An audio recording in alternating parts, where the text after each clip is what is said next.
दीवाना अकेला recording studio Kahalgaon. होलिया में नाचे भौजी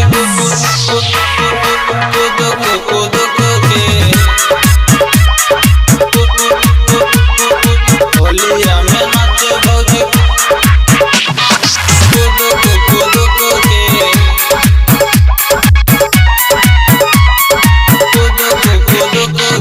होलिया में नाचे भौजी कूद के हाय हाय होलिया में नाचे भौजी कूद के नहीं शर्मालस न गम कोनो दुख के, नहीं शर्मालस न गम कोनो दुख के, होलिया में नाचे भौजी कूद के होलिया में नाचे भौजी कूद के नाचे भौजी नाचे भौजी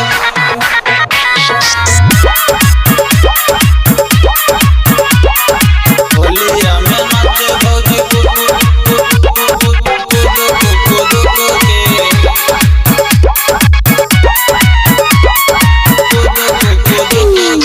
हाथ में लेके गुलाल देवरन के रंगल सगाल, पीला नीला हर छोरी रंग लगा वसीला, रंग लगा वसीला। हाथ में लेके गुलाल देवरन के रंगल सगाल, पीला नीला हर छोरी रंग लगा वसीला, रंग लगा वसीला। देखहिले कमर कैसे डीजे के रुख पे, हाय हाय होलिया में नाचे भौजी कूद के नहीं शर्मालस न गम कोनो दुख के, नहीं शर्मालस न गम कोनो दुख के, होलिया में नाचे भौजी कूद के होलिया में नाचे भौजी कूद के नाचे भौजी नाचे भौजी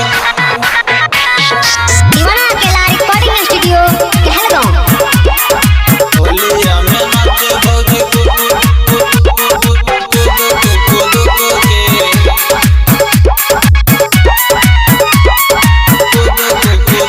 लगैलस भौजी हो मेला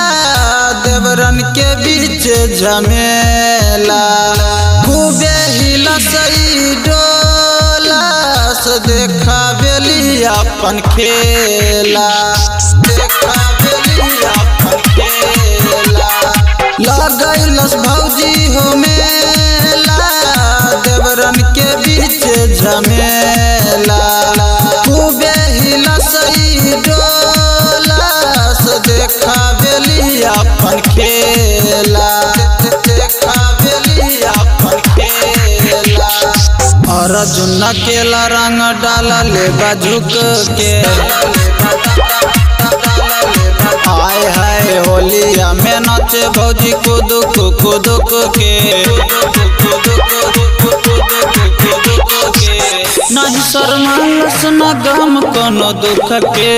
नहीं शर्मालस न गम कोनो दुख के, होलिया में नाचे भौजी कूद के होलिया में नाचे भौजी कूद